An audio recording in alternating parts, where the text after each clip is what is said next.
नमस्कार। पॉलिटिक्स में आप सबों का स्वागत है।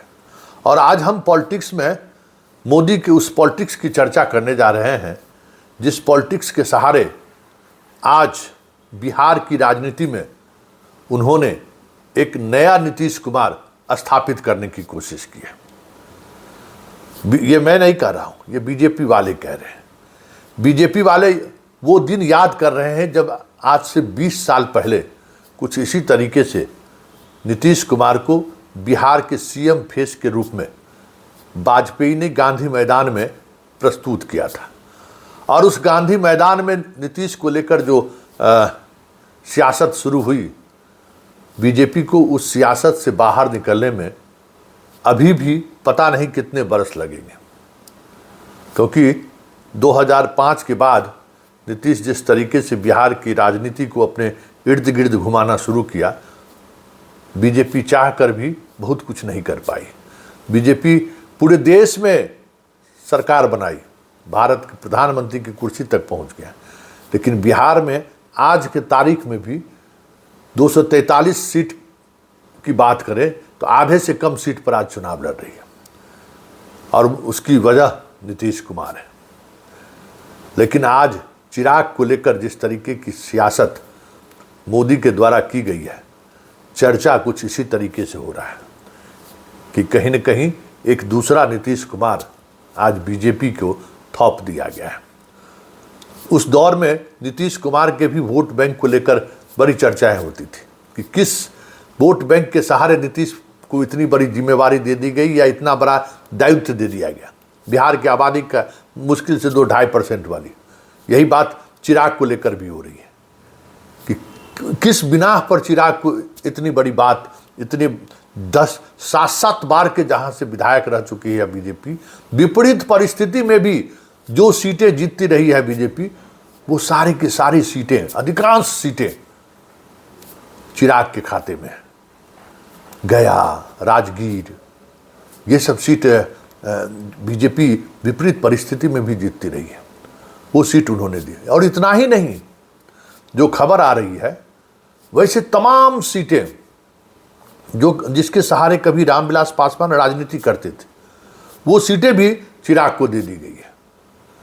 समस्तीपुर पार्लियामेंट कॉन्स्टिट्यूंसी में देखिए, हालांकि उनको जमुई में ये सफलता नहीं मिली, क्योंकि जमुई की सीट के सहारे वो बिहार की राजनीति को नहीं साध सकते। लेकिन मिथिलांचल का वो इलाका, जिस इलाके में पासवानों की बड़ी आबादी है, बिहार में सबसे ज़्यादा आबादी उन्हीं इलाकों में है, उन इलाकों में चिराग को स्थापित करने के लिए देखिए किस किस तरीके की सीटें उन्हें दी गई हैं।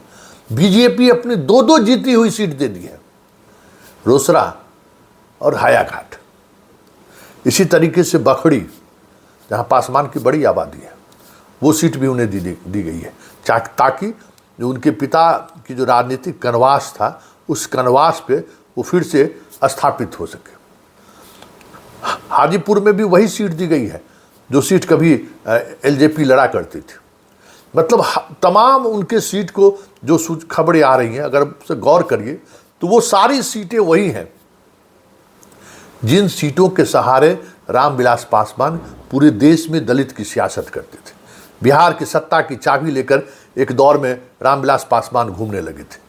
यही जो विधायक जिन जिन इलाकों से उस बार 2005 के पहले विधानसभा क्षेत्र में चुनाव में जिन जिन सीटों पर रामविलास पासवान की पार्टी चुनाव जीती थी, कमोबेश अधिकांश वो सीट है जो सीट जदयू और बीजेपी के खाते में बाद के दिनों में आ गया था। वो सारी सीटें, मतलब कह सकते हैं कि 20 वर्ष बाद वो सारी सीटें आज फिर से रामविलास पासवान के परिवार चिराग के खाते में आ गया।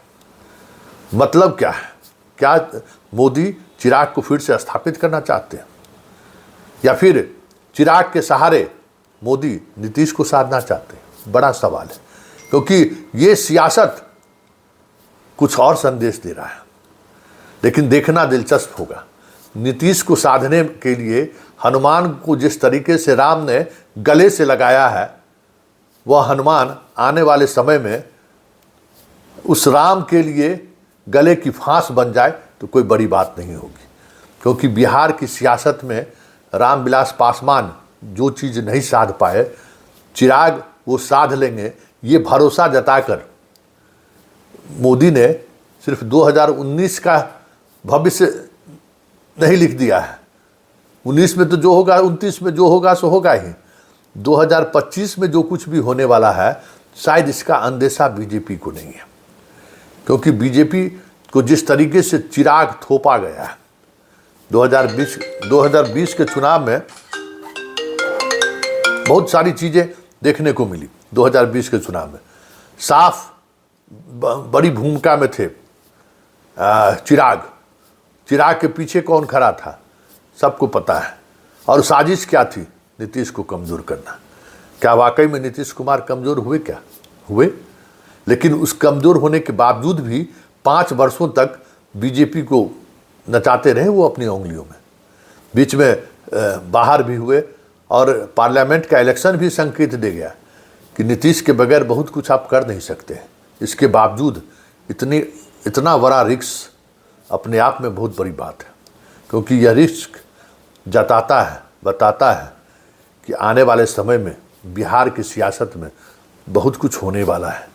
क्योंकि ये पार्लियामेंट का चुनाव नहीं है, यह असेंबली का चुनाव है। और इस असेंबली के चुनाव में कुछ चीज़ें ऐसी हैं जिनको आप नज़रअंदाज नहीं कर सकते।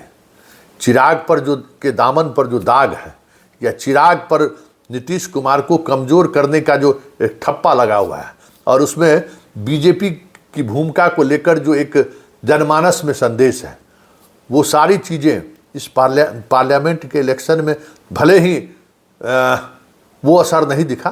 बीजेपी को तो नुकसान हुआ ही, चिराग को नुकसान नहीं हो पाया था। वो नुकसान आपको बिहार के विधानसभा चुनाव में 2025 के विधानसभा चुनाव में आपको देखने को मिल जाए तो कोई बड़ी बात नहीं होगी। वैसे रामविलास पासवान जिस नक्शे कदम पर बिहार की सियासत को साधते रहे, कमोबेश चिराग भी उसी नक्शे कदम पर आगे बढ़ रहे हैं। वो बाहुबली, धनबली, पैसा बली, वो जो सारे रामविलास पासवान के दौर में जो उनका एक चुनावी रणनीति का हिस्सा रहा है, कमोबेश वैसे ही लोग आ रहे हैं। 17-18 लोग तो ऐसे लोग हैं जिनके टिकट की चर्चा हो रही है, सब पहले से फिक्स है, सारी चीज़ें पहुंच चुकी हैं और आज तो जश्न का माहौल है। मतलब दशकों बाद रामविलास पासवान के जीवन काल से ही इस तरीके का उत्साह का माहौल कभी भी रामविलास पासवान के घर में नहीं रहा, क्योंकि 2005 के बाद उनकी राजनीतिक क्षरण होनी शुरू हो गई थी और धीरे धीरे वो बैसाखी पर आ गए थे, राजनीतिक बैसाखी पर। लेकिन पहली बार मतलब समझ जाए कि 20 वर्ष के बाद आज उनके घर में सिर्फ जश्न ही नहीं है, इतिहास दोहराता हुआ दिख रहा है।